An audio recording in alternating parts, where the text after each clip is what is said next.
Ni mwiza cyane ku bantu bafise ingwara z'umutima. Uyu mukate ni mwiza cyane ku bantu bagwaye ingwara z'igisukari.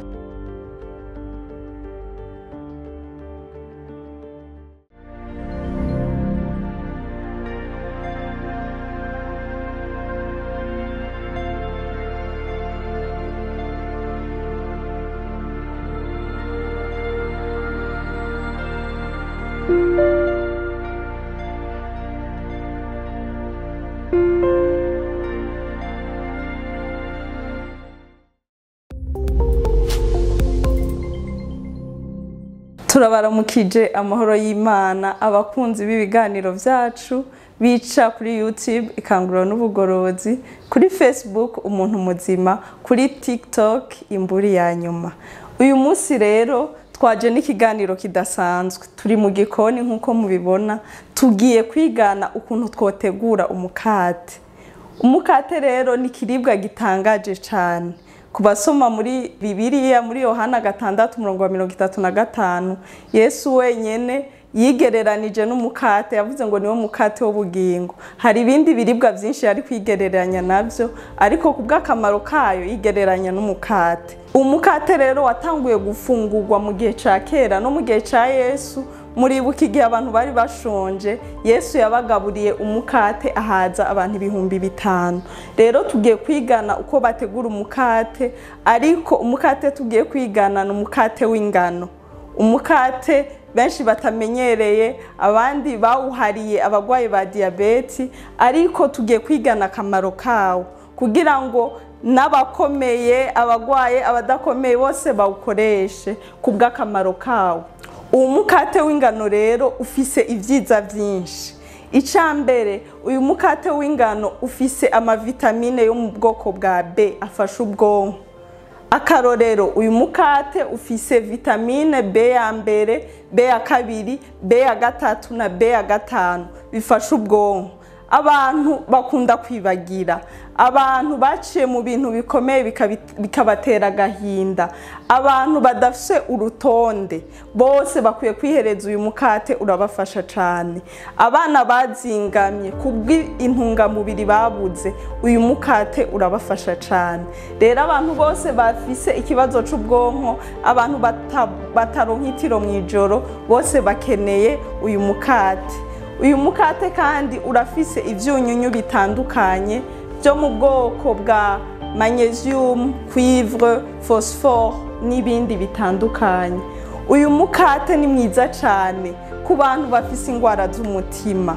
Uyu mukate ni mwiza cyane ku bantu bagwaye ingwara z'igisukari, kuko uratunganya neza isukari mu maraso. Rero murumva yuko uyu mukate ufise akamaro kenshi.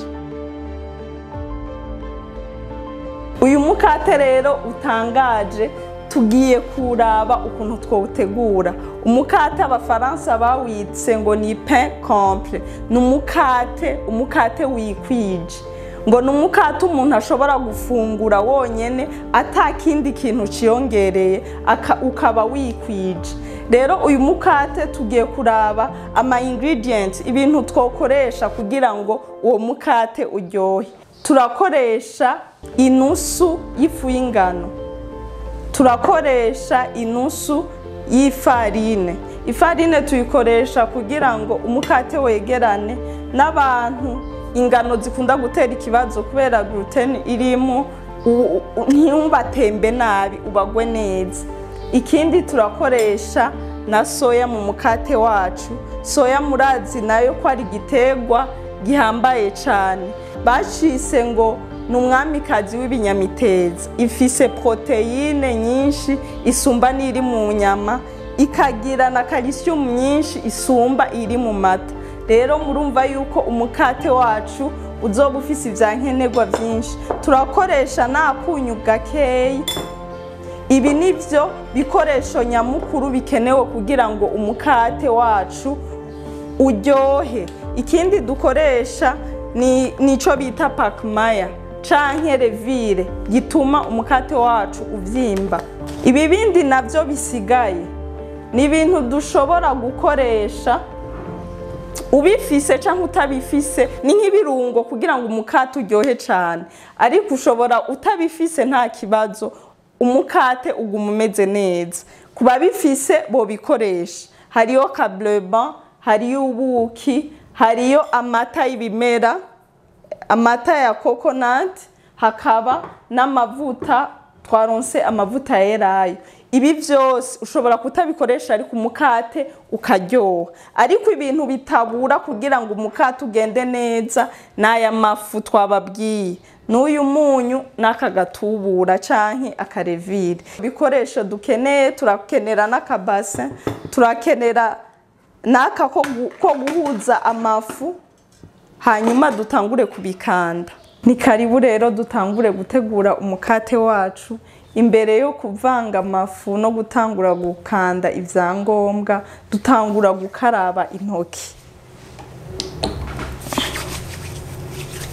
Tugakaraba neza intoke.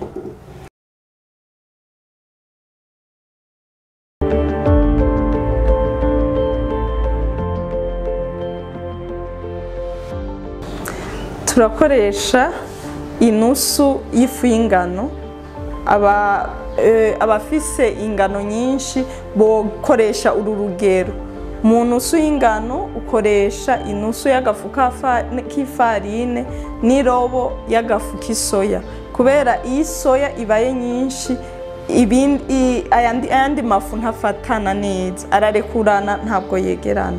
Turatanguye inusu y'ingano zacu, turashizemo ifarine, turashizemo n'irobo icakane c'isoya, kubera twagiye dukoresha icakabiri c'ingano n'icifarine. Turabanza tugahuza amafu yacu neza, amafu yacu tukayavanga neza, hanyuma tukongeramo irevire canke ikintu gituma umukate uvyimba. Irevire rero bayikoresha mu bwoko bubiri, ushobora kuyishira mu mazi y'akazuyazi canke ukayivangana n'aya mafu. Rero mu kiro muri revire bakoresha ikiyiko kimwe, natwe rero tugiye gushiramo karevire kangana n'ikiyiko kimwe kugira ngo umukate wacu uze kuvyimba.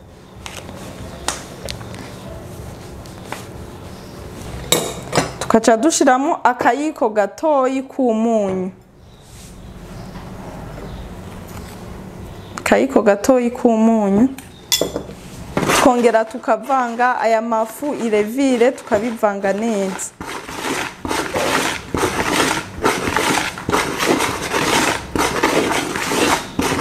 Hanyuma twaheza turashiramo ubuki nabwo.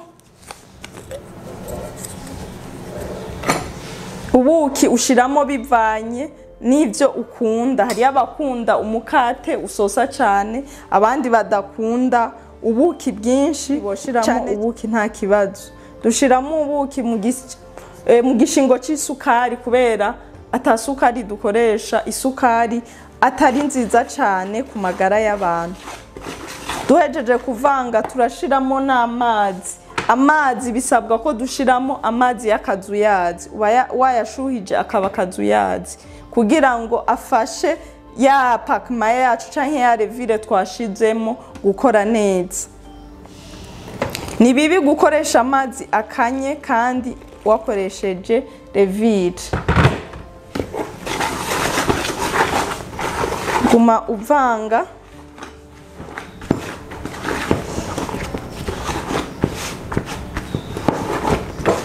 Ushobora gushiramo bleu band kubayifise nkuko twabivuze, aya mata ya coconut, ubuki, bleu band canke amavuta ushobora kubiciramo canke ntubishiremo, ariko umukate ugakomeza uryoshe. Ca dushiramo n'akayiko kamwe ka bleu band, kiko kimwe ca bleu band, gashiramo na elayo utuvuta dukeyi, dupimira ku gafuniko. Gafuniko kamwe karakwiye kaya mavuta.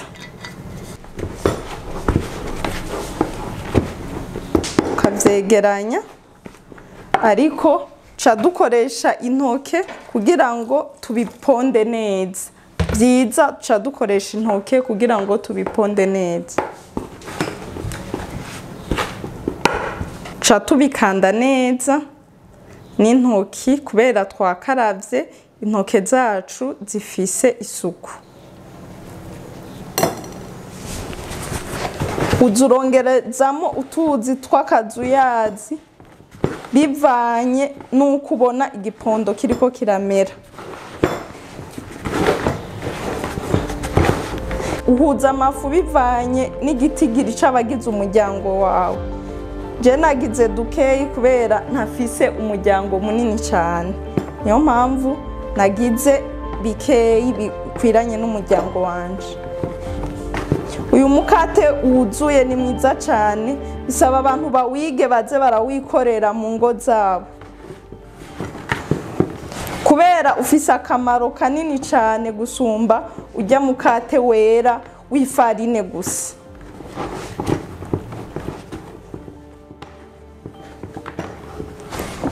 Nabona yuko igipondo cacu kiriko kiregereza gusha, ko biragabanuka kumfata.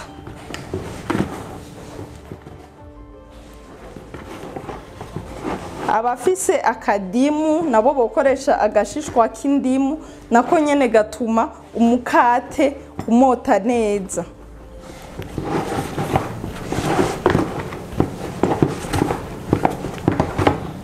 Hari n'utuvanira natwo dutuma aroma imera neza, n'abadufise nabo bodukoresha.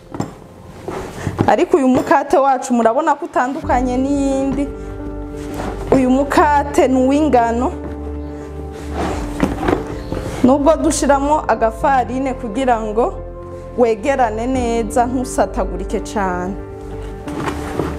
Urimo ivyangombwa byinshi mwabibonye bifitiye akamaro umubiri wacu. Mwabonye ko harimo akableba ni keza, harimo erayo n'amavuta meza agabanya ibinure biba biri mu maraso. Amavuta ya erayo afise akamaro kenshi cyane. Igipondo cacu rero nuko kimeze, murabona ko coroshe, ntabwo kigumye nk'ici ibitumbura. Rero ca tukifundikira neza kikamara iminota 20 kiri ahantu hashushe gifundikiye neza. Rero tugiye kugifundikira tukirindire iminota 20.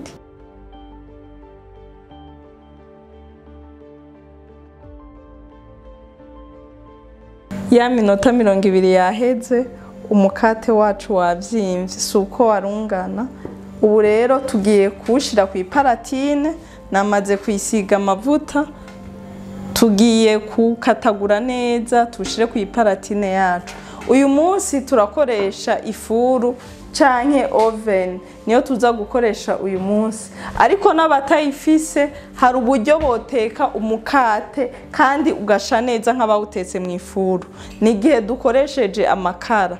Mu bindi biganiro tuzobigisha ukuntu woteka umukate uwutekeye ku makara, naho nyene urasha neza ukaryoha nk'uwawutetse mu ifuru canke muri oven. Rero tugiye kukatagura, ukatagura bivanye nuko ushaka na modele ushaka. Je nashimye yuko tuza kuwubumba. Umuntu wese agira forme ashaka, hari amaforme menshi atandukanye. Je nifuje kuwubumba kugira ngo ubumbike neza, uba wisize utuvuta canke agafarine mu maboko. Rero uguma ubombeka intoke zawe kugira ngo ico gipondo ntigifate. Udafise amavuta, je nakoresheje amavuta, wokoresha n'agafu.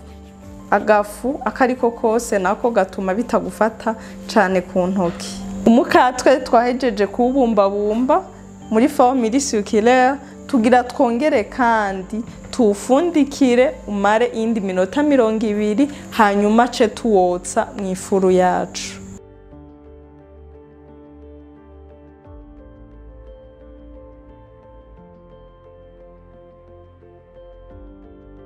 Inyuma ya minota 20 gushika kuri 30, imikate yacu murabona yuko ubu yavyimvye iriteguye kwinjira mu ifuru. Abakoresha isafuriya ntimugire ikibazo, tuzokora umukate mu isafuriya naho nyene muraba ukuntu usha neza kandi dukoresheje isafuriya atafuri irimo. Imbere yo kushira mu ifuru yacu turasiga ko utuvuta dukeyi canke n'akableba kugira ngo ntuze kumagana cyane. Umukate wacu tuca tushira mu ifuru.